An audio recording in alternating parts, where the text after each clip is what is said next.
بسم اللہ الرحمن الرحیم۔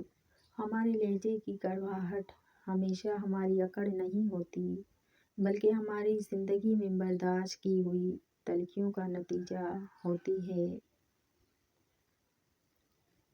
کچھ لوگ میری زندگی میں خوشبو کی طرح ہیں، روز محسوس تو ہوتے ہیں پر دکھائی نہیں دیتے۔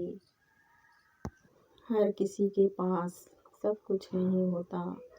جو لوگ جتنے مکمل نظر آتے ہیں اتنے ہی منتظر ہوتے ہیں معجزوں کے، لیکن پتہ ہے وہ مکمل اور مطمئن کیوں نظر آتے ہیں؟ کیونکہ انہوں نے اللہ سے اپنے تعلق چٹانوں کی طرح مضبوط رکھے ہوتے ہیں۔ انہیں یقین ہوتا ہے وہ دعاؤں میں رونے والے ہوتے ہیں، لوگ کیا کہتے ہیں اس سے انہیں فرق نہیں پڑتا۔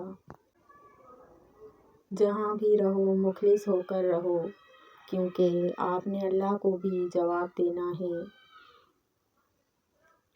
یہ وقت آزمائش کا ہے، تمہاری آنکھیں راتوں کو گیلی ہوں گی، دل ہزار بار ٹوٹے گا، صبر انتہا آزمایا جائے گا، امتحان میں ڈالا جائے گا، لیکن یہ وقت بھی گزر جائے گا۔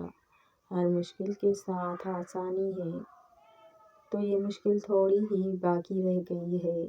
پیارے دنوں کا انتظار بس ختم ہونے ہی والا ہے، جہاں اللہ ہوگا تمہارے ساتھ۔ بے شک کبھی کبھی بہت تھک جاتی ہوں، سب چھوڑنا چاہتی ہوں، پھر یاد آتا ہے کہ جب اللہ کا راستہ چنا جاتا ہے تو اللہ آزماتا بھی ہے۔ یہ کیسے ہو سکتا ہے کہ کوئی اللہ کے راستے پر چلے اور آزمایا نہ جائے؟ کبھی دیکھا ہے کہ سونا آگ میں جلے بغیر کندن بن گیا ہو؟ تپش تو سہنی ہی پڑتی ہے نکھرنے کے لیے۔ دوسروں سے بدگمان ہونے میں جلدی مت کیا کریں، کچھ چیزیں ویسی نہیں ہوتی جیسی دکھائی دیتی ہیں۔ ہر کہانی کے پیچھے ایک کہانی ہوتی ہے جو آپ کو معلوم نہیں ہوتی۔ ضروری نہیں کہ زندگی میں وہی کچھ ملے جو ہم چاہتے ہیں، چاہ سے بڑھ کر بھی ایک اور شے ہوتی ہے، اور وہ ہے مقدر جو بدلتا نہیں، بدل دیتا ہے۔ اللہ تعالیٰ پر یقین رکھیں، کبھی کبھی وہ بھی مل جاتا ہے جس کا کبھی گمان نہیں ہوتا۔ رسول اللہ صلی اللہ علیہ وآلہ وسلم نے ارشاد فرمایا، حسن سلوک کی سب سے زیادہ حقدار تمہاری ماں ہے۔ جب انسان کی عقل مکمل ہو جاتی ہے تو اس کی گفتگو مختصر ہو جاتی ہے۔ یقین خالی دل کو بھر دیتا ہے اور بے یقینی بھرے دل کو خالی کر دیتی ہے۔ اخلاق بھی رزق کی طرح ہے، اس میں بھی کچھ لوگ امیر، کچھ غریب اور کچھ انتہا کے مفلس ہوتے ہیں۔ زندگی بغیر ڈگریوں کے چل سکتی ہے، زندگی ایک ہی کپڑے کو 100 بار پہن کر گزاری جا سکتی ہے، زندگی 2 روٹیوں کی بجائے 1 روٹی کھا کر بھی چل سکتی ہے، لیکن زندگی بغیر عزت کے نہیں گزر سکتی۔ زندگی کی سچائی کو سمجھنا بہت مشکل نہیں ہے۔ جس ترازو میں دوسروں کو تولتے ہیں، کبھی خود کو بھی اس میں بٹھا کر دیکھیے۔ سازشیں، غیبتیں، پیٹھ پیچھے وار، لوگ بھول بیٹھے ہیں، کوئی کن بھی کہتا ہے۔ اللہ ہدایت فرمائے ایسے لوگوں کو، آمین یا رب العالمین۔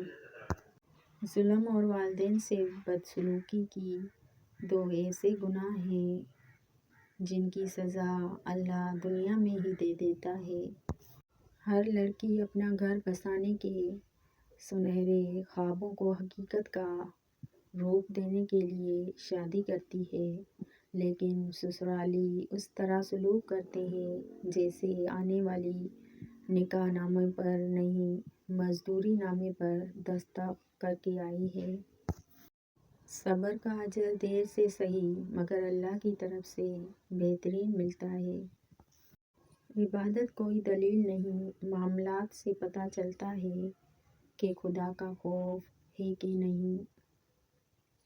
جو کنویں سے نکال کر یوسف کو مصر کے تخت پہ بٹھا سکتا ہے، بھروسہ رکھو وہ رب تمہارے غموں کو بھی خوشیوں میں بدل سکتا ہے۔ بے شک نماز ادا نہ کرنے والا جنت کی ہر نعمت سے محروم رہتا ہے، کیونکہ نماز تو جنت میں داخلے کا پہلا قدم ہے۔ دنیا میں عورت کو سب سے زیادہ عزت حضرت محمد صلی اللہ علیہ وآلہ وسلم نے دی ہے۔ دنیا کی سب سے غلیظ اور سب سے بدترین آواز اس اولاد کی ہے جو بد لحاظی سے اور چیخ کر اپنے والدین سے بات کرتی ہے۔